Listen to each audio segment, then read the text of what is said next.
ሰሉሱ ለየካቲት በዛቲ ዕለት አይረፍ። ኤፍሬም መታሰቢያው ነው። በረከቱ ጋራት። በዚችም ዕለት የጴጥሮስና የሶፊያ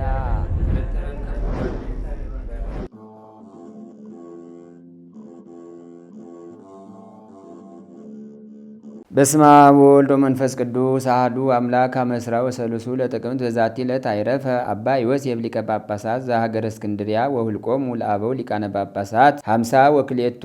አንድ አምላክ በሚሆን በአብ በወልድ በመንፈስ ቅዱስ ስም ጥቅምት 23 በዚች ቀን ለአባቶች ሊቃነ ጳጳሳት 52ኛ የሆነ የእስክንድርያ ሊቀ ጳጳሳት አባ ዮሴፍ አረፈ። ይህም አባት ከመኑፍ አገር በታላላቆች ተወላጆች ወገን ነው። ወላጆቹም ብዙ ገንዘብ ያላቸው ነበሩ። ታናሽም ሆኖ ሳለ አባትና እናቱ ትተውት ሲሞ ድሃ አደግ ሆነ። አንድ እግዚአብሔርንም የሚወስድ ሰው አሳደገው። አድጎ በጎለመሰም ጊዜ የወላጆቹን ገንዘብ ሁሉንም ወስዶ ለድሆችና ለምስኪኖች መጸወተ። ከዚህም በኋላ ወደ አስቄጥስ ገዳም ወጥቶ ከአንድ ጻድቅ ሽማግሌ ሰው አባት ዘንድ መነኮሰ። በበጎ ገድል ሁሉ እየተጋደለ ኖረ። ዳግማዊ አባ ማርቆስም ሊቀ ጵጵስና በተሾመ ጊዜ የዚህን አባት ዮሴፍን በጎ ጠባዩንና የትሩፋቱን ዜና ሰምቶ መልእክተኞችን ልኮ ወደ እርሱ አስመጣው። በቤቱም አኖረው። ከብዙ ወራትም በኋላ አባ ዮሴፍ ሊቀ ጳጳሳቱን አባ ማርቆስን ወደ አስቄጥስ ገዳም ይሄድ ዘንድ ተወኝ ብሎ ለመነው። ያን ጊዜም ቅስና ሹሞ አሰናበተው። ሊቀ ጳጳሳት አባ ስምዖንም እስካረፈ ድረስ በዚያ በአስቄጥስ ገዳም ኖረ። ከዚህም በኋላ የግብፅ አገር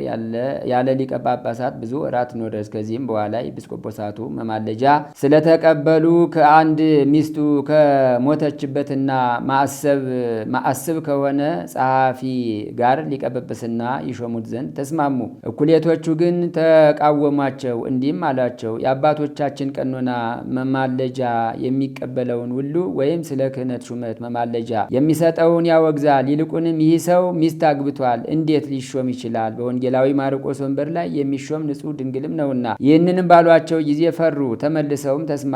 ለዚች ለከበረ ሹመት የሚሻለውን ይገልጽላቸው ዘንድ ክብር ይግባውና ወደ ጌታችን በአንድ ምክር ሆነው ጸለዩ። እግዚአብሔርም ሰምቷቸው ለዚች የከበረ ሹመት የሚሻል አባ ዮሴፍ እንደሆነ አሳሰባቸው። ከዚህም በኋላ አባ ዮሴፍን ያመጡት ዘንድ ወደ አስቄጥስ ገዳም መልእክተኞችን ላኩ። መልእክተኞችም ይህን አባት ዮሴፍን የመረጥከው ከሆነ ምልክትን ትገልጽልን ዘንድ አቤቱ እንለምናሃለን። የቤቱም ደጃፍ ክፍት ሆና ካገኘን ምልክት ይሆንልን ብለው ወደ እግዚአብሔር ለመኑ። በደረሱም ጊዜ አንዱን መነኮስ እየሸኘ የበዓቱን ደጃፍ ክፍት ሆኖ አባ ዮሴፍን አገኙት። ባያቸውም ጊዜ መንፈሳዊ ሰላምታ በመስጠት እጅ ነሳቸውና በደስታ ተቀብሎ ወደ በዓቱ አስገባቸው። በዚያንም ጊዜ ለአባ ዮሴፍ ሊቀ ጵጵስና ይገባዋል እያሉ ይዘው አሰሩት። እርሱ ግን እኔ ብዙ ኃጢአትን ሰርቻለሁና ይህ የከበረ ሹመት አይገባኝም እያለ ይጮህ ነበር። እነርሱም ወደ እስክንድሪያ ከተማ ወስደው ሊቀ ጵጵስና ሾሙት እንጂ ምንም ምክንያት አልተቀበሉትም። በወንጌላዊ ማርቆስ ወንበርም በተቀመጠ ጊዜ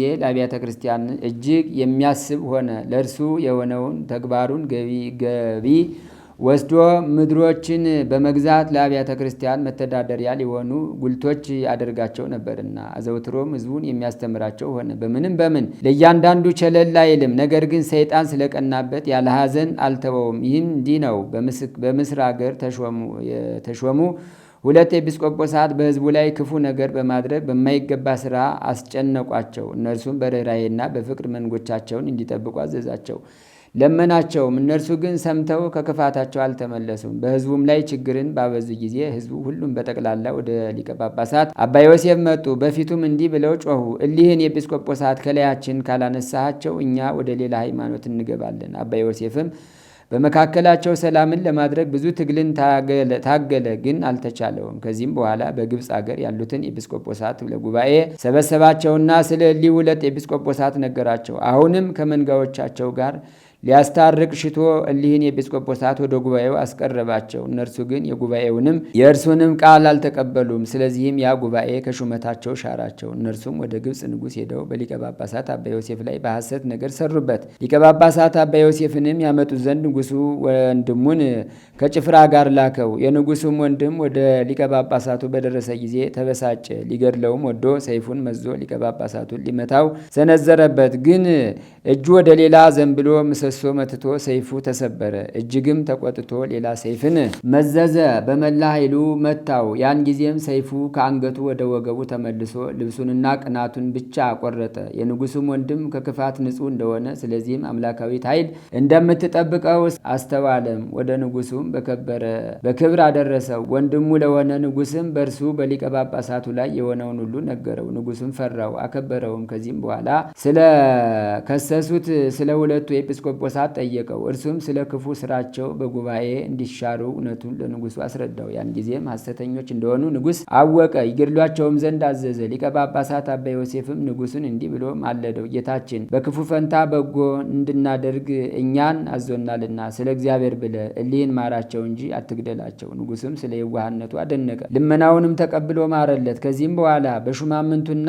በኤጲስቆጶሳቱ ሁሉ ላይ የፈለገውን ያደርግ ዘንድ ቢፈልግ እንዲሾም ወይም እንዲሽር የሚቃወመው እንዳይኖር ደብዳቤ በመጻፍ ስልጣንን ሰጠው። በዚህም አባት ዘመን የኢትዮጵያ ንጉሥ ወደዚህ አባት ወደ ሊቀ ጳጳሳት አባ ዮሴፍ እንዲህ ብሎ መልእክትን ላከ። ለወንጌላዊ ማርቆስ መንበርና በላዩ ለመቀመጥ ለተገባው ቅድስና እጅ ነሳለሁ። በእኔና በመንግስቴ ላይ በመላው ወገኖች በኢትዮጵያ ሰዎች ላይ ይቅርታ እንድታደርግና አባታችንን አባ ዮሐንስን እንድትልክልን እለምንሃለሁ። ከሀገራችን ሰዎች ከእውነት መንገድ የወጡና የሳቱ ጳጳሳትን አባ ዮሐንስን እኔ ሳልኖርና ሳላውቅ አባረውታልና ስለዚህም በሀገራችን ቸነፈርና ድርቅ ሆኖ ከሰዎችም ከእንስሶችም ብዙዎች አለቁ።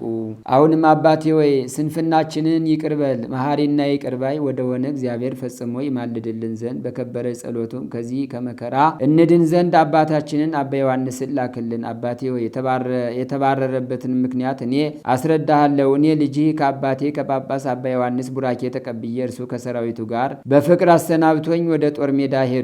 ከጦር ሜዳም በተመለስኩ ጊዜ አባቴን አባ ዮሐንስ ጳጳሱን አጣሁት። ስለ እርሱም በጠየኩ ጊዜ በቀድሞ ዘመን ዮሐንስ አፈወርቅን ንግሥት ቴዎዶክሲያ እንዳሳደደችው በክፉ ሰዎች ምክር ንግሥቲቱ ሚስቴ ማሳደዷን የቀኖናውንም ትእዛዝ በመተላለፍ በፈቃዳቸው ሌላ ጳጳስ እንደሾሙ ነገሩኝ። እርሱ አባ ዮሐንስም ከኢትዮጵያ ባሳደዱት ጊዜ ወደ አስቄጥስ በመሄድ አስቀድሞ በመነኮሳት በአባ ሙሴ ጸሊም ገዳም በዚያ ተቀመጠ። የኢትዮጵያ ንጉሥ መልእክትም ወደ ሊቀ ጳጳሳት አባ ዮሴፍ በደረሰች ጊዜ አነበባ።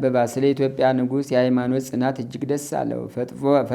ፈጥኖም ወደ አስቄጥስ ገዳም መልእክተኞችን ልኮ አባ ዮሐንስን ወደ እርሱ አስመጥቶ አረጋጋው፣ አጽናናው። ከዚያም በኋላ ከደጋጎች ሰዎች ጋር ወደ ኢትዮጵያ አገር ላከው። አባ ዮሐንስም ወደ ኢትዮጵያ አገር በደረሰ ጊዜ ቸነፈር ተወገደ፣ ዝናምም ዘነመ። ንጉሱና መላው የኢትዮጵያ ሰዎች ደስ ብሏቸው እግዚአብሔርን አመሰገኑት። ይህም ሊቀ ጳጳሳት አባ ዮሴፍ መናፍቃንን የሚገስጻቸው ሆነ። ሕዝቡንም ከአባቶቻቸው በተቀበሏት በቀናች ሃይማኖት እንዲጸኑ አስተማራቸው። ከቅዱሳት መጻሕፍትም ለእነርሱም ስውር የሆነውን ተርጉሞ ያስረዳቸዋል ያስገነዝባቸዋልም። በትምህርቱና በጸሎቱም እንዲጠብቃቸው ጌታችንም በእጆቹ ብዙዎች ታምራትን አደረገ። ያማረች ገድሉንም ፈጽሞ እግዚአብሔርንም አገልግሎ በሰላም በፍቅር አረፈ። መላ የሕይወቱም ዘመን 78 ነው። ከምንኩስና በፊት 20 ዓመት፣ ከምንኩስና ተጋድሎ 39 ዓመት፣ በሊቀ ጵጵስና ሹመት 19 ዓመት ኖረ። ለእግዚአብሔር ምስጋና ይሁን፣ እኛንም በዚህ አባት ጸሎት ይማረን፣ በረከቱም ከእኛ ጋር ትኑር ለዘላለሙ። ሰላም እብል ለሊቀ ጳጳሳት ዮሴፍ ዘመሃገረ መኑፍ ዘተውበ ሎቱ አይምሮ መጽሐፍ ወሰላም ካይበ ለተልእኮቱ እስቁፍ እንተ ክሳዶ መተረ ከዘኢክለ ሰይፍ። በዚችም ቀን የቆሮንቶስ ሀገር ኤጲስቆጶስ ዲዮናስዮስ በአላውያን ነገስታት በዲዮቅልጥያኖስና በመክስሚያኖስ ዘመን በሰማዕትነት አረፈ። ይህንንም ቅዱስ በያዙት ጊዜ ብዙ ስቃይን አሰቃዩት። ማሰቃየቱንም በሰለቹ ጊዜ ራሱን በሰይፍ አስቆረጡት። የሰማዕትነት አክሊልንም ተቀበለ። በረከቱም ከኛ ጋር ትኑር ለዘላለሙ። በዚችም ቀን የቅዱሳን ኢላሪዮስ፣ ጣንቃያቅ፣ ቴዎዶሲዮስ፣ ቴዎላስ፣ ዮሳብና ገድላ የሰማዕት እስክንድሪያ መታሰቢያቸው ነው። በረከታቸውም ከእኛ ጋር ትኑር ለዘላለሙ። አንድ አምላክ በሚሆን በአብ በወልድ በመንፈስ ቅዱስ ስም ጥቅምት 24 በዚች ቀን መስተጋድል መነኮስ አባ አብላሬዎስ አረፈ።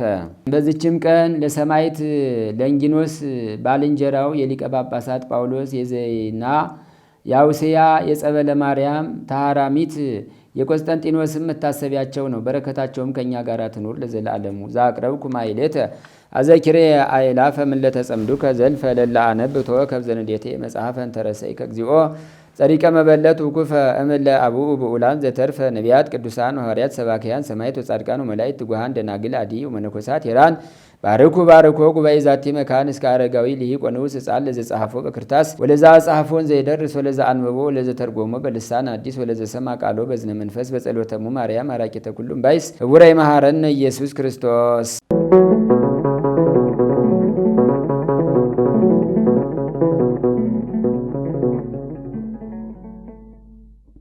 ተአምሪሁ ለቅዱስ ጊዮርጊስ ሰማዕት ጸሎቱ ወበረከቱ ያህሉ ምስለ ኩልነ ህዝበ ክርስቲያን ለዓለም ዓለም አሜን። ጸሎቱና በረከቱ በህዝበ ክርስቲያን ላይ ጸንቶ ይኖርና ሰማዕቱ ቅዱስ ጊዮርጊስ ያደረገው ተአምሪ ነው። በአግባራ አውራጃ በሊቀ ሰማዕት ቅዱስ ጊዮርጊስ ስም የታነጸች አንዲት ቤተ ክርስቲያን ነበረች። አረማዊ በድላይም ወደ እርሷ በደረሰ ጊዜ ይህችን ቤተ ክርስቲያን አቃጠላት፣ በውስጧ ርኩሰትን ፈጸመ የሚሉ አሉ። ከማቃጠሉ በቀርስ ይህንን አላደረገም የሚሉ አሉ። በእግዚአብሔር ልዩ ጸጋ ዳግማዊ ቆስጠንጢኖስ የተሰኘ ንጉሳችን ዘርዓ ያዕቆብ ይህንን በሰማ ጊዜ በተወዳጅ ልጇ በእመቤታችን ወላዲተ አምላክ ቅድስት ድንግል ማርያም ኃይል በድላይን ለመውጋት ተዘጋጀ። በድላይም በበኩሉ ንጉሡ ዘርዓ ያዕቆብን ይበቀለው ዘንድ ተነሳ። በዚያን ጊዜም በነጭ ፈረስ የተቀመጠ ፈረሰኛ በበድላይ የጦርነት ሰራዊት ውስጥ ታየ። ከኋላም ሆኖ ይነዳቸዋል፣ ደግሞም ከፊታቸው ሆኖ ያሮጣቸው ነበር። ከንጉሳችን ዘርዓ ያዕቆብም አጠገብ ባደረሳቸው ጊዜም ያ ነጭ ፈረሰኛ ከበድላይ ሰራዊት ተለይቶ የበድላይ ጦር ለመውጋት ከንጉሳችን ከዘርዓ ያዕቆብ ሰራዊት ጋር ተቀላቀለ። በክርስቲያንና በአረማውያኑ መካከልም ጦርነቱ በርቶ አረማውያኑ ተሸነፉ። አለቃቸው በድላይም በጦርነቱ መሃል ወድቆ ሞተ። ከሰራዊቱም መሃል ብዙዎቹ ከበድላይ የልቡ ትዕቢት የተነሳ ክፉኛ አሟሟትን ሞቱ። በዲቦራና በባርቅ ዘመን እግዚአብሔር ሲሳራን በኢያቤል እጅ እንዳዋረደው እንዲሁም በይሁዳ ንጉሥ ሕዝቅያስ ዘመነ መንግሥት ሰናክሬም እንደተዋረደ እግዚአብሔር ለእስራኤል ይዋጋላቸው ነበርና በዮዲት ዘመንም ሆሎፎርኒስም እንደተዋረደ በድላይም ዛሬ ክፉኛ ተዋረደ ተባባሉ። እንዲሁም ንጉሳችን ዘርዓ ያዕቆብ በእመቤታችን ቅድስት ድንግል ማርያም ኃይልና በሊቀ ሰማዕታት ቅዱስ ጊዮርጊስ ተራዳይነት የአረማውያን ሬሳ ምድሩን እስኪሞላ ድረስ ድል አደረጋቸው። ምድር በደማቸው ተናወጠች። የሞቱትና የተማረኩትን ብዛት ቁጥር ለመድረስ አይቻልም። የተማረከው ገንዘባቸውም ጌጣቸውና የፈረሶቻቸውን ጌጥ የጦር መሳሪያቸው ብዛትና ጥራት እጅግ አስደናቂ ነበር። ስለዚህም ንጉሳችን ዘርዓ ያዕቆብ በመጽሐፈ ድርሳኑ ወደ ቤተ መንግሥቴ የገባውን የራሳቸውና የሰዎቹና የፈረሶቻቸው ጌጥ በየአይነቱ ሊናገሩ የማይቻል እጅግ አስደናቂ ነበር አለ። ሊቀ ሰማዕታት ቅዱስ ጊዮርጊስም አረማውያንን በሚዋጋበት ጊዜ አረማውያን ራሳቸውን በነጭ ፈረስ ተቀምጦ በግልጽ ሲዋጋቸው በማየታቸው ሊቀ ሰማዕታት ቅዱስ ጊዮርጊስ ተዋጋልን ብለው መሰከሩ። ክርስቲያኑም ደግሞ ሊቀ ሰማዕታት ቅዱስ ጊዮርጊስ ረዳን አሉ። ክርስቲያኖችም ደግሞ ሊቀ ሰማዕታት ቅዱስ ጊዮርጊስ ረዳን አሉ። በዚያም የጦርነት ቀን ሌሊቱን ሊቀ ሰማዕታት ቅዱስ ጊዮርጊስ በስሙ በታነጸች በአንዲት ሌላ ቤተ ክርስቲያን የጦር መሳሪያ የታጠቀ ወታደር ተመስሎ ለአንድ ቄስ ተገለጠለት። ጦሩን በእጁ ይዟል። ለቄሱም ዛሬ ከበድላይ ጋር ውዬ መጣሁ አለው። ስለዚህም እኛ የክርስቶስ ወገኖች የሊቀ ሰማዕታት ቅዱስ ጊዮርጊስ ምስክርነት አግኝተናልና የኃያሉ ገባሬ መንክራት ሊቀ ሰማዕታት ቅዱስ ጊዮርጊስ ጸሎቱና በረከቱ በሕዝበ ክርስቲያን ላይ ጸንቶ ይኑር ለዘላለሙ አሜን። የሚወደኝ ቢኖር አለ መስቀሉን ተሸክሞ ዕለት ዕለት ይከተለኝ ነው የሚለው። የሚሸከመው መስቀል ዕለት ዕለት የሚሸከመው መስቀል ነው። በእሳት ካጋሉ በኋላ ሁለት አይኑን አወጡት። አይኑን አውጥተው ጨርሰው ከዚያ ምን አሉ? ቀጥለው በሕይወት እንድትኖር እንድንፈቅድልህ ከፈለክ አሉት። ካሳወሩት በኋላ አይኑን ካወጡት በኋላ እንድትኖር እንድንፈቅድልህ ከወደድክ ክርስቶስን ካደው አሉት። ካደው። የዚህ ሰው መልስ አስደናቂ ነበር። የዚህ ሰማዕት መልስ ምን አለ? አሁን እግዚአብሔር አለ ይላል። አላውን ይህን ግፋይን፣ ይህን መከራይን፣ ይህን ረሃባይን፣ ይህን ጥማይን፣ ይህን ስደታይን እንላለን። የእናንተ አባቶች ከዚህ በላይ አስተናግደዋል ክርስቶስ። ዛሬ ሁላችን እንደምናውቀው የታላቁ ሰማዕት የቅዱስ ጊዮርጊስ ወርሃዊ መታሰቢያ ዕለቱ ነው። ይህን ታላቅ ሰማዕት የምናስበው ቤተክርስቲያን የምታስታውሰው የምታዘክረው በሕይወቱ ክርስትናውን ለመጠበቅ ያስተናገደውን በጥብዓት የተቋቋመውን የዚህን ዓለም መከራ ታላቅ ውለታ አድርጋ ስለምትቆጥር ነው። ከዚህ የተነሳ እነዚህ ሰማዕታት በእኛ ሕይወት ውስጥ በጣም ብዙ ጉልህ አስተዋጽኦ አላቸው።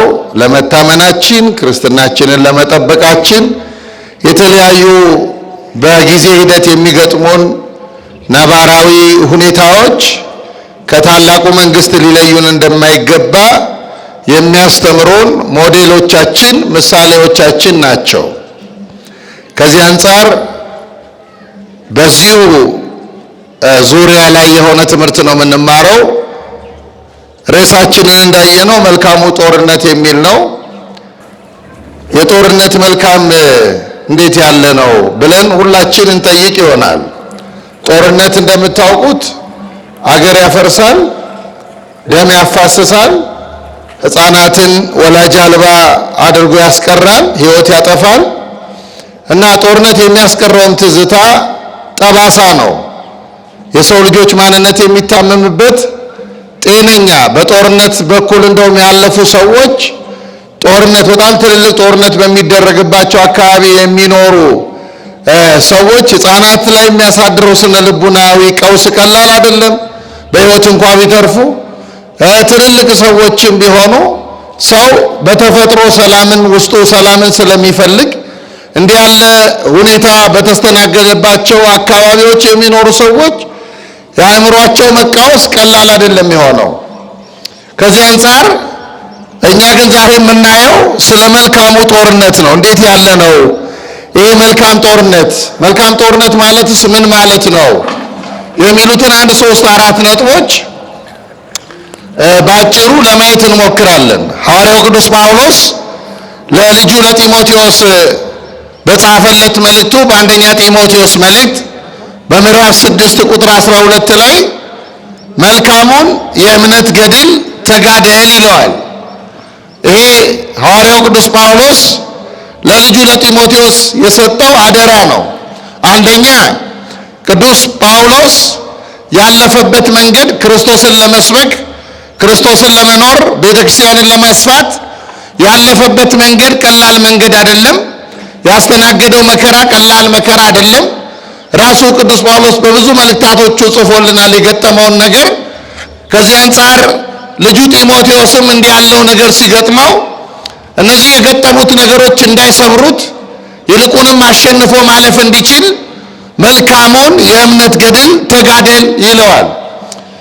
የዚህ ጦርነት መልካምነት መልካም የሚያሰኙት ምን እንደሆኑ እናያለን።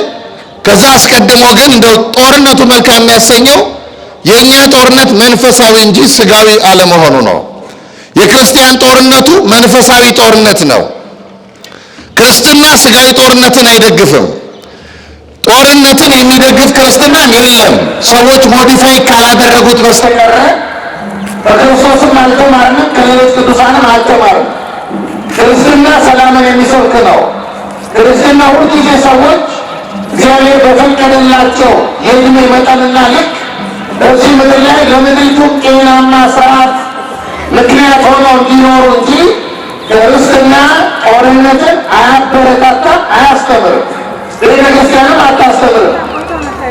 ስለዚህ የክርስቲያን ጦርነቱ መንፈሳዊ ጦርነት ይባላል።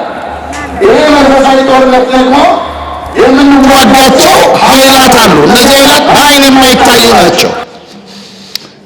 ራሱ ክርስትናው ጦርነቱን መንፈሳዊ የሚያደርገው የምንዋጋቸው ኃይላት የምንመለከታቸው አይደሉም፣ የምናያቸው አይደሉም፣ ረቂቃን ናቸው። በዓይነ ሥጋ የማይታዩ ስለሆኑ በልብ የሚደመጡ ናቸው።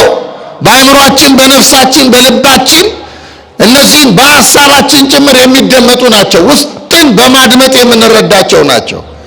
ሰው ክርስቲያን ሆኖ ለመኖር ውስጡን የሚያዳምጥ መሆን አለበት። የብዙ ሰዎች ችግር ውስጣቸውን አያዳምጡም። ክርስትናቸውን አእምሯቸው ላይ በሚመላለስ እውቀት ብቻ ነው የሚለኩት። ክርስትና ስጋን፣ ነፍስን፣ መንፈስን የሚቀድስ ሕይወት ነው። እነዚህን ሁሉ የሚያስተባብር ሕይወት ነው። ክርስትና ውጫዊ ብቻ አይደለም። በውጪ በምንለብሳቸው ነጠላዎች፣ ካባዎች፣ ቀሚሶች ብቻ የሚገለጥ አይደለም። ክርስትናችን ይልቁኑ በታላቅ ክብር ሊገለጥ የሚገባው በውስጣችን ነው። በውስጣቸው ክርስትናቸውን መግለጥ የሚችሉ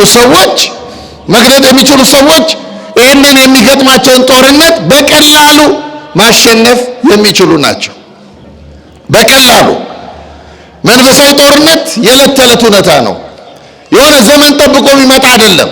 አሁን በዓለማችን ላይ በጣም ብዙ ጦርነቶች አሉ። እንደምታውቁት ሀገራችን እያስተናገደች ነው እርስ በርሱን። በተለያየ ሚዲያዎች የምንመለከታቸው ጦርነቶች አሉ። እነዚህ ጦርነቶች የየራሳቸው ምክንያቶች ይኖራቸዋል፣ ጊዜም ይኖራቸዋል። በጊዜ ይጀምራሉ፣ በጊዜ ያበቃሉ። ለክርስቲያኖች የሚገጥማቸው ጦርነት ግን የዕለት ተዕለት ነው። ዛሬ አሁን እዚህ ጠዋት ቤተክርስቲያን መጥተናል። በዚህ ቀን በውሏችን የሚገጥመን ጦርነት አለ፣ ክርስትናችንን የሚፈትን። ያንን ጦርነት ማሸነፍ ማለት ነው። ያንን ጦርነት የማሸነፍ ሂደት መልካም ጦርነት ይባላል። ለምንድን ነው ጦርነቱ በየዕለቱ የሚገጥመን? እኛ በቅድስና ለማደግ እንፈልጋለን። እኛ የክርስቶስን ፈቃድ ለመፈጸም እንፈልጋለን። ወደ ክርስቶስ ለመቅረብ፣ የእግዚአብሔርን መንግስት ለመውረስ እነዚህን እንፈልጋለን። እነዚህን ደግሞ ለማሟላት ስንፈልግ ይህንን ከሚያፈልጉ ከእግዚአብሔር ከሚያርቁን ይህንን ከማይፈልጉ መክበራችንን ከማይወዱ ኃይላት ጋራ እንታገላለን እና ይህን ጦርነት ስንታገል ለምንድን ነው የምንታገለው? እንደው እንዲህ ያለ ጦርነት ለምንድን ነው የሚመጣው? እንደው ዝም ብለን እግዚአብሔርን አባታችን ብለን ስሙን ጠርተን ቤተክርስቲያን ተሳልመን እንዲህ ባለ መንገድ መኖር እየቻልን ለምንድን ነው ጦርነትን የምናስተናግደው ብለን ብዙዎቻችን እንጠይቅ ይሆናል። አንዳንድ ሰው እንደውም የዋ ነው። አሁን እኮ ሰይጣን ባይፈጠር ኖሮ እኮ እኔ እኮ አልሳሳትም ነበር፣ ከእግዚአብሔርም አልጣላም ነበር ብሎ ሊያስብ ይችላል። የሞኝ ሐሳብ ሊያስብ ይችላል። አያችሁ፣ የሞኝ ሐሳብ። ክርስትና ይሄ መልካም ጦርነት በክርስቶስ ተመርቆ የተከፈተ መንገድ ነው። ተመልከቱ፣ የከፈተው መንገዱን ክርስቶስ ነው መርቆ የከፈተው። አምላካችን ክርስቶስ በመስቀል ላይ ሞተልን ስንል፣ በመስቀል ላይ ተሰቀለልን አዳንን ስንል መከራችንን አራቀልን ብቻ እያልን ሳይሆን ራሱ ክርስቶስ የመስቀልን መንገድ መርቆ ከፍቶልናል። መለኮታዊና አባታዊ ግብዣ ነው እያቀረበ ያለው ክርስቶስ። ለዚህ ነው የሚወደኝ ቢኖር አለ መስቀሉን ተሸክሞ ዕለት ዕለት ይከተለኝ ነው የሚለው። የሚሸከመው መስቀል ዕለት ዕለት የሚሸከመው መስቀል ነው፣ ዕለት ዕለት።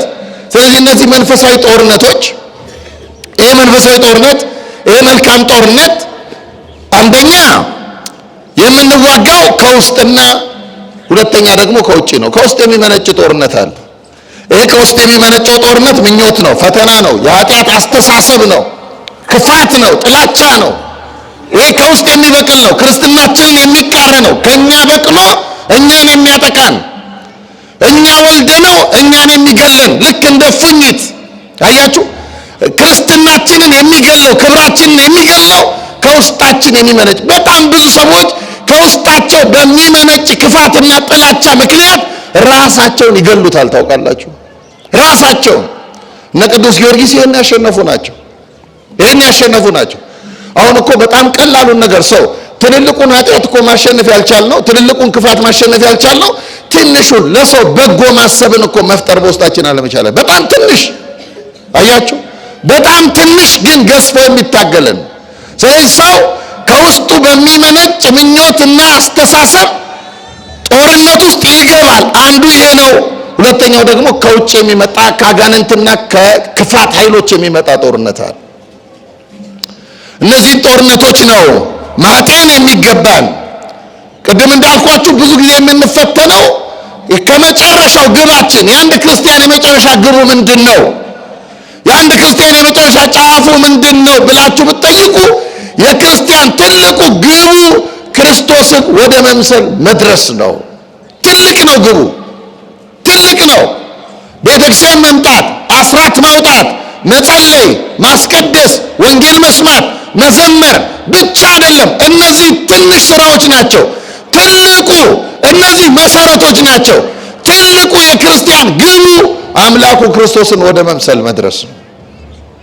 መቼ ነው የምንደርሰው? እዛ ነው ጥያቄው። አያችሁ፣ በዚህ ጦርነት ውስጥ አልፈን ነው የምንደርሰው። ያን መልክ በቀላሉ አናመጣም። ያን መልክ ለማምጣት የሚገጥመን ፈተና አለ። ስለዚህ ወደ መንግስተ ሰማያት የሚጓዙ ሰዎች ሁልጊዜ ምን አለባቸው? ትግል አለባቸው። ለዚህ ነው ብዙ ቅዱሳን አባቶቻችን ገድለ ገሌ፣ ገድለ ጊዮርጊስ፣ ገድለ መርቆሬዎስ፣ ገድለ ምናምን የምንላቸው ዝም ብሎ አይደለም፣ ተጋድሏቸው ነው።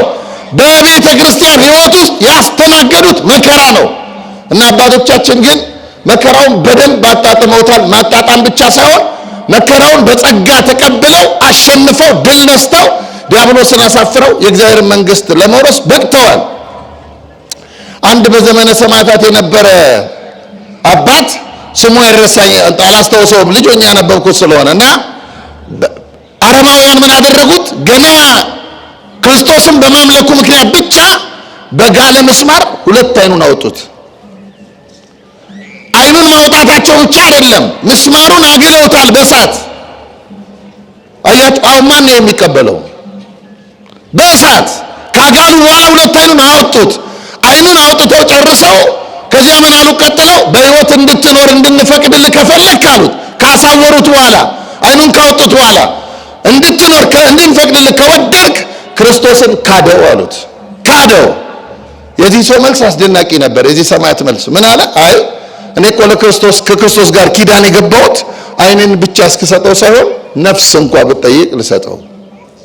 አይ ነፍስ። ስለዚህ እኔ ክርስቶስን አልክደውም አለ። ያኔ ያ አረማዊ ንጉሥ ምን አደረገ? ንጉሡ ወታደሮቹ መልእክት ሰጡት። አልክደውም ብሏል ይሄ ሰው፣ አይኑ የወጣው ሰው ሲሉት በዚህ ሌሊት በሰይፍ አንገቱን ቀልታችሁ ሸኙት አለ። ከዚህ ዓለም አያችሁ። ይሄን ፍርድ ሰማ። ልክ ፍርዱ እንደሰማ ደቀ መዛሙርቱን ሰበሰባቸውና ምን አላቸው? ደቀ መዛሙርቱን በሃይማኖት ጽኑ፣ በርቱ፣ ጠንክሩ። እኔ ተመልከቱ ለክርስቶስ አይኔን ሰጥቼዋለሁ። እናንተ ደግሞ ከዚህ በላይ ልትጠየቁ ትችላላችሁ። ስትጠየቁ እንዳትነፍጉ፣ ክርስቶስ ለእናንተ ነፍሱን ሰጥቷቸዋል። ይህን እንዳትረሱ። ስለዚህ እምነታችሁ እንዲህ ባለ መንገድ ጠብቁ አለና ምን አለ በኋላ? እኔ አለ ከእናንተ ጋር በዚህ ምድር ሳለሁ ምሳ በላሁ፣ ዛሬ በዚህች ሌሊት ከክርስቶስ ጋር ራት ልበላ ተዘጋጅቻለሁ። አያችሁ፣ በሰይፍ በኩል የት እንደሚሄድ ገብቶታል። ክርስቲያኖች አሁን ስትራቡ፣ ስትጠሙ፣ ስትቸገሩ፣ ስትሰደዱ፣ ስትፈናቀሉ በዚህ ምክንያት እነዚህ በዚህ ምድር ላይ በሚገጥሟችሁ ጊዜያዊ ምክንያቶች በልባችሁ ክርስቶስን ምን አድርጋችሁ ነው የምትስሉት? እንዲህ ሲገጥማችሁ አያችሁ። ብዙ ሰው ምን ይላል? አሁን እግዚአብሔር አለ ይላል። አላውን ይህን ግፋይን፣ ይህን መከራይን፣ ይህን ራባይን፣ ይህን ጥማይን፣ ይህን ስደታይን እንላለን። የእናንተ አባቶች ከዚህ በላይ አስተናግደዋል ለክርስቶስ፣ ከዚህ በላይ። ለዚህ ነው መኑ ያድገነ ፍቅሮ ለክርስቶስ፣ ከክርስቶስ ፍቅር የሚለየን ማን ነው ይላል ቅዱስ ጳውሎስ። አያችሁ፣ ማን ነው? አስቀምጧል። ረሃብ ነው፣ ሰይፍ ነው፣ ችግር ነው፣ መከራ ነው፣ ስቃይ ነው። ስለ እርሱ ቀኑን በሙሉ እንገደላለን፣ እንደሚታረዱ በጎችም ቢሆን እንቆጠራለን። አላያችሁ? እንደሚታረዱ በግ እንደ በግ ታርደውለታል። ለምን? መዳረሻ ግባቸው ስለገባቸው። አንድ ክርስቲያን የመዳረሻ ግቡ ሲገባው ይሄ መልካም ጦርነት እለት እለት ይገጥመዋል ማለት ነው። እለት እለት። ለዚህ ነው የአባቶቻችን ሕይወት ቅድም እንዳልኳችሁ የዕለት ተዕለት ፈተና ስለሆነ የዕለት ተዕለት ጦርነት ስለሆነ የቤተክርስቲያን ሕይወት የክርስቶስ አምላካችንም ሕይወቱ ይሄ ነበረ። እንደምናውቀው ክርስቶስ የተወለደ ማን ነው? መከራ የጀመረው ክርስቶስ በቢታንያ ነው። ያረገውን በቢታንያ ነው። የክርስቶስ እርገቱን ቢታንያ ነው። መከራውንም የጀመረው ቢታንያ ነው። በቢታንያ ክርስቶስ ልክ ሊሰቀል ሲል ዋዜማው ላይ ጸሎት አድርጓል። ሲጸልይ ምን አለ? አባት ሆይ ቢቻልስ ይህች ጽዋ ከእኔ ትለፍ አለ። ነገር ግን ያንተ ፈቃድ እንጂ የእኔ ፈቃድ አይሁን። የመከራውን አሰቃቂነት ሲገልጠው ቢቻልስ ይህች ጽዋ ትለፍ አለ። መከራው ደግሞ የማይቀር መሆኑን ሲያስረዳ ምን አለ? ያንተ ፈቃድ ይሁን እንጂ የእኔ ፈቃድ ግን አይሁን። አያችሁ፣ ቢታንያ ቤተ ክርስቲያን ናት። ቢታንያ ለቅሶም ደስታም አለባት። ቢታንያ አልዓዛር ወንድማቸው ሞቶባቸው ማርታና ማርያም አልቅሰውባታል። ቢታንያ አልዓዛር ወንድማቸው ተነስቶላቸው ደግሞ መልሰው እንባቸውን በደስታ ለውጠውባታል። ቢታንያ ክርስቶስ መከራ ተቀብሎባታል። ቢታንያ ደቀ መዛሙርቱ እየተመለከቱት ክርስቶስ ደመና እየተቀጠቀ ወደ ሰማይ ወጥቶባታል። ይህቺ ቤተ ክርስቲያን ናት።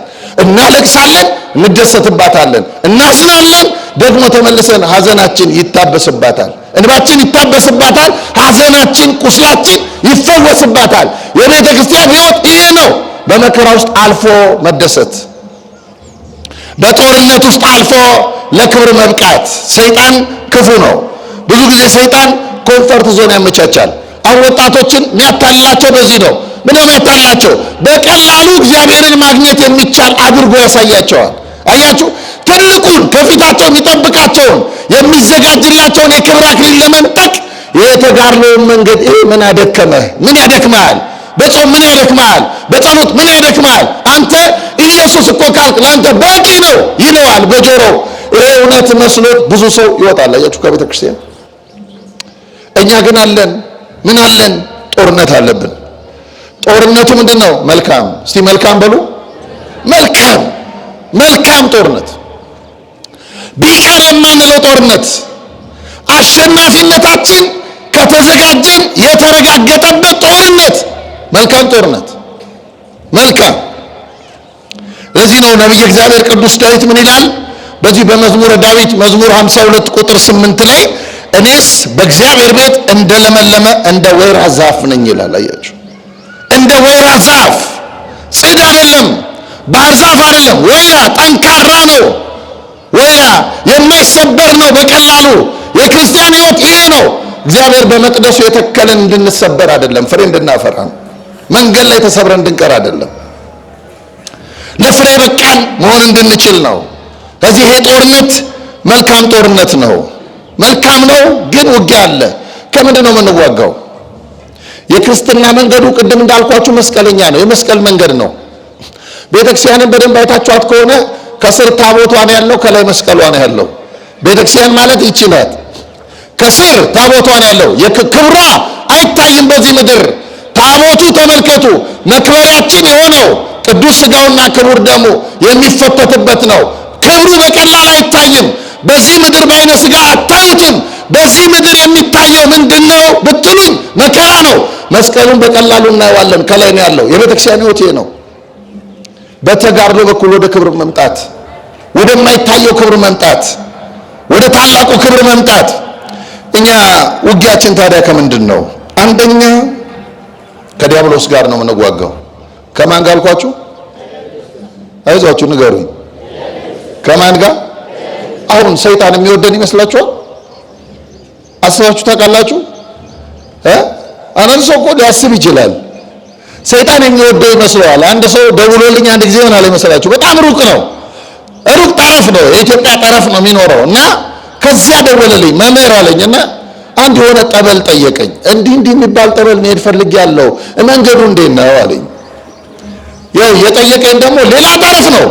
ከዚያ ጠረፍ መጥቶ አዲስ አበባ ደርሶ እንደገና ሌላ ጠረፍ 700 ኪሎ ሜትር ይመጣል፣ እንደገና ሌላ 700 ኪሎ ሜትር ይጓዛል። እና በጣም ገርሞኝ ለምንድን ነው ከዛ እዚህ ድረስ የምትሄደው? መንገዱ ይሄ ነው፣ ግን እንደው ምን ልታረግ ነው የምትሄደው? ጠበል እዛው እናንተ መቅደስ የለም እዛው ያለበት ሀገር አልኩት። ቤተክርስቲያን ጠበል የለም አልኩት። አይ አለ አለኝ። እና ታዲያ ምን ልታረግ ነው የምትሄደው ስለው ሰይጣን ይታያል ተብሏል፣ እዛ ሄዳለሁ አለ። እንዴ ሰው ሰይጣንን ለማየት 1400 ኪሎ ሜትር ያቋርጣል? ይሄ ጤና ይመስላችኋል? ይመስላችኋል? ክርስቲያኖች በእውነት ጤና አይደለም። ይሄ ጤና አይደለም፣ ጤና አይደለም።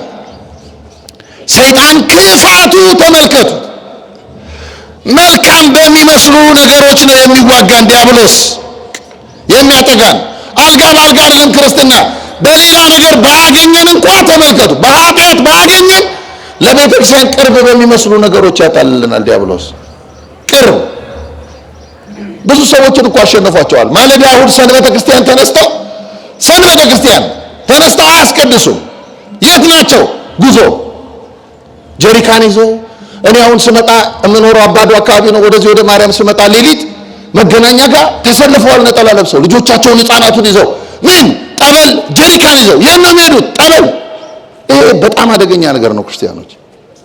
ጠበል አያስፈልግም እያልኳቸው አይደለም፣ ግን ሰው የቱ እንደሚበልጥና ምን ማድረግ እንዳለበት እንዴት አይለይም? እንዴት አይለይም?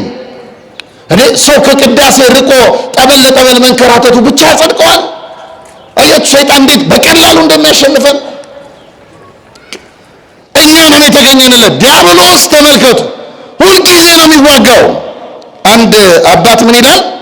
ሰይጣን የለም ትላለህ ብሎ ይጠይቅና መኖሩን ለማረጋገጥ ከፈለክ ለመጸለይ ሞክር ይላል። ምን ለማድረግ ሞክር? ልክ ስንጸልይ ያዛጋናል። አያቸው። አሁን አይታችኋል። አንዳንድ ሰዎች ፊልም ሳይው አይደክማቸውም። ሲጸልዩስ እንደው መጽሐፍ ቅዱስ ገልጠው ማንበብ ሲጀምሩስ ያዛጋቸዋል። ከዚያስ ክድን በቃ ሰይጣን ተሸነፉ ማለት ነው በዲያብሎስ። አያችሁ ዲያብሎስ ሁልጊዜ ይዋጋል። የሚዋጋን ሰይጣን እርሱ የወደቀ መልአክ ነው፣ ወድቋል። ቅዱስ ሚካኤል አሸንፎታል፣ ድል የተደረገ ነው። ግን እኛን ለመጣል ተግቶ የሚሰራ ነው፣ ተግቶ። ስለዚህ አንድ ክርስቲያን በማለዳ ሲነሳ ዲያብሎስ የሚባል ጠላት እንዳለው ማሰብ አለበት። እየሰማችሁ ነው? ማን የሚባል ዲያብሎስ ጠላት። ስለዚህ እኮ ነው በየዕለቱ በዘወትር ጸሎት ቤተክርስቲያን አብዛኛው እናንተ የምታነቡት ውዳሴ ማርያም ላይ አስቀምጣልናለች። ጠላቴ ሰይጣንን እክደዋለሁ በየቀኑ። ይሄ ቀላል ጸሎት እንዳይመስላችሁ። ጠላቴ ሰይጣን ዲያብሎስ ጠላት ነው። አንተ የክርስቶስ ነህ። የእሱ ጠላት ያንተ ወዳጅ ሊሆን አይችልም። ጠላት ነው ዲያብሎስ። አንዳንድ ሰዎች በየጠበሉ ዲያብሎስ መሰከረ፣ ጎረቤቴ ናት ለካ መተት ያደረገችብኝ፣ እዚህ ጠበል እኮ ሰይጣኑ ተናገረ የሚሉ ሰዎች እንዳሉ ታውቃላችሁ? ይህ ጅሎች ናቸው። እነዚህ ጅልነታቸውን ተጠቅሞ በቀላሉ የጣላቸው ናቸው ሰይጣን። አያችሁ? አዎ ውሃ ቢጠሙ ከምታጠጣቸው ጎረቤታቸው ሊለይ በቀላሉ። ሰው እንዴት የሰይጣን ምስክርነት ይሰማል? የእግዚአብሔር ሆኖ መጽሐፍ እኮ ከእግዚአብሔር የሆነ የእግዚአብሔርን ቃል ይሰማል ነው የሚለን። የማንን ቃል? የማንን ቃል? ከማን የሆነ? እኛ ከማን ነን? ስለዚህ ማንን ነው መስማት ያለብን? በቃ ሰው እንዴት ይሄ ይቸግረዋል?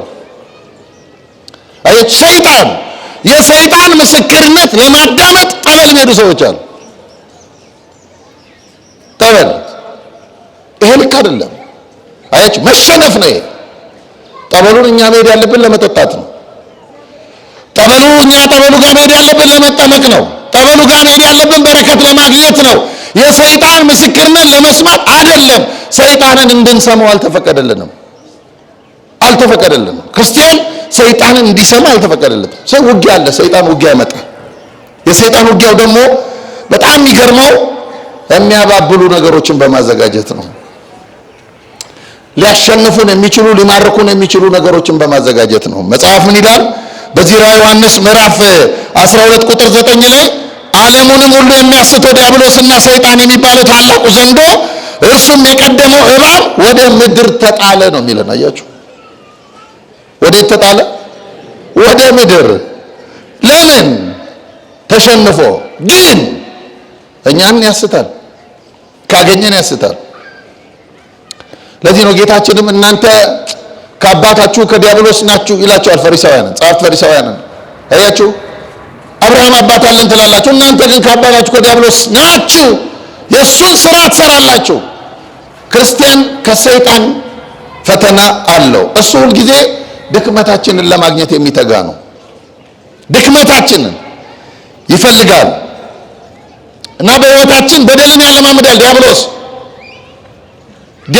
ግን በቀላሉ የምናሸንፈው እምቢ በማለት ብቻ ነው። እስቲ እምቢ በሉ። አሁን እምቢ ያቅታል? እምቢ በሉት ይላል መጽሐፍ። አያችሁ? ዲያብሎስን እምቢ በሉት ከእናንተ ይርቃል። ይህ ብቻ የሚበቃው ነው። ግን እሱን እምቢ ወደ ማለት ለመድረስ ዋጋ ያስከፍላል ነው ዋጋ። ስለዚህ ሰው በምን ይፈተናል? በሰይጣን አንዳንዴ ምላሳችንን ይዘረገዋል ዲያብሎስ፣ በስድብ ይዘረገዋል። አሁን ቀን ሙሉ ምላሳቸው በስድብ ተከፍቶ በስድብ የሚዘጋ እኮ አለ። ምስጋናና ጸሎት የማያውቅ የለም። ማህበራዊ ሚዲያው ላይ ተመልከቱ። በስድብ ቄሱን ይሰድቡታል፣ መነኩሴውን ይሰድቡታል፣ ምኑን ይሰድቡታል። ተሳድበው ውለው ክብሩን እግዚአብሔር ይውሰድ ይላሉ። ደግሞ እንዴት አይነት ፌዝ ነው ይሄ? ሰይጣን እንዴት እንደሚጫወት ተመልከቱ ሰው ላይ። አያችሁ? ከአንድ ክርስቲያን ከኔ ምን ይጠበቃል? እሱን ለማሸነፍ እግዚአብሔርን ለመምሰል አይልም ሰይጣን። እገሌ ሌባ ነው ይላል። ጥሩ ይበል፣ እገሌ ሌባ ነው። ግን እገሌ ሌባ ነው የሚለው ሰው እገሌ የተቀመጠበት ቦታ ቢቀመጥ አይሰርቅም? አንድ ሰው ሞራል የሚኖረው እኔ ንጹህ ነኝ እገሌ ሌባ ነው ብሎ ለመናገር ሞራል የሚኖረው ተመሳሳይ ቦታ ላይ ተቀምጦ እሱ ሳይሰርቅ ከቀረ ብቻ ነው ሞራል የሚኖረው። እኛ ብናገኝ የማንተው ከሆነ ልባችን የሚለን እገሌ ሌባ ነው ማለት እኛ እንዴት ለምን ተሳደባለን ነው። አልተሰጠንም። ክርስቲያን በተሰጠው ነው መኖር ያለበት። ስለዚህ ምን አለ? ከዲያብሎስ ጋር ውጊያ አለ። ኢየሱስ ክርስቶስ የሰማነውን በልቡናችን ይጻፍብን፣ ከቅዱሳን ረድኤት በረከት ያሳትፈን። የሰላም አምላክ ሰላማዊ ኢየሱስ ክርስቶስ ሰላም አሳድረህናልና እናመሰግናለን። ሰዓተ ማልቱን ባርከ ቀድሰ ሰላም ቀን እንድታውለን ቅዱስ ፈቃድ ይሁንልን። አጽራረ ቤተ ክርስቲያንን አስታክስልን። ቅዱስ ተዋሕዶ ሃይማኖታችን በቸርነትህ አስፋልን፣ አብዛልን። የሰላም አምላክ ሀገራችንን በጽኑ ሰላም ጠብቅልን፣ ሕዝቦቿን በአንድነት አበርታልን። ሰላምህን ስጠን አምላካችን። ሰላም ቀን እንድታውለን ቅዱስ ፈቃድ ይሁንልን። አቡነ ዘበሰማያት ይትቀደስ ስምከ ትምጻእ መንግሥትከ ወይኩን ፈቃድከ በከመ በሰማይ ከማሁ በምድር ሲሳየነ ዘለለ ዕለትነ ሀበነ ዮም ወኅድግ ለነ አበሳነ ወጌጋየነ ከመ ንሕነኒ ንኅድግ ለዘአበሰ ለነ ኢታብአነ እግዚኦ ውስተ መንሱት አላ አድኅነነ ወባልሐነም ኩሉ እኩይ እስመ ዚአከ ይእቲ መንግሥት ኃይል ወስብሐት ለዓለመ ዓለም። በሰላመ ቅዱስ ገብርኤል መልአክ ወእግዝእቴ ማርያም ሰላም ለኪ ድንግል በኅሊናኪ ወድንግል በሥጋኪም እግዚአብሔር ጸባዖት ሰላም ለኪ ብሩክት አንቲ እምአንስቶ ብሩክ ፍሬ ከርስኪ ተፈሥሒ ፍሥሕት ኦ ምልዕተ ጸጋ እግዚአብሔር ምስሌኪ ሰአሊ በጸልይ ምህረታ በፍቅር ወልኪ ኢየሱስ ክርስቶስ ከመ ይስራይ ለነ ኃጣውኢነ ተማኅፀነ ብኪ ኦ ተወካፌ ንስሐ ወሰራይ ኃጢአት ኢየሱስ ክርስቶስ ስራይ ኃጢአቴ ወኃጢአተ ኩሉ ሕዝብ ከማይሰራ ኃጢአት እግዚአብሔር ይፍታ። ንቁ ሚዲያ ለተመልካቾቹ ከሚያደርሳቸው ዕለታዊ ሳምንታዊና ወርሃዊ ዝግጅቶች መካከል የየዕለቱን ስንክሳር ወርሃዊና ዓመታዊ የቅዱሳን ገላትና ድርሳናትን በኢትዮ ማህበር የዩቲዩብ ቻናል ያቀርባል። የየዕለቱን ስንክሳር ባሉበት ሆነው በማድመጥ እንዲሁም ወርሃዊና ዓመታዊ የቅዱሳንን ዜና ሕይወታቸውን በማድመጥ ከቅዱሳኑ በረከትና ረድኤት እንዲያገኙ ንቁ ሚዲያ የሁል ጊዜ ምኞቱ ነው። በየዕለቱ የሚለቀቁ ዜና ቅዱሳንን ላይክ፣ ሼር እና ሰብስክራይብ በማድረግ አገልግሎቱን ይደግፉ። ንቁ ሚዲያ ርቱ የቤተ ክርስቲያን ልሳን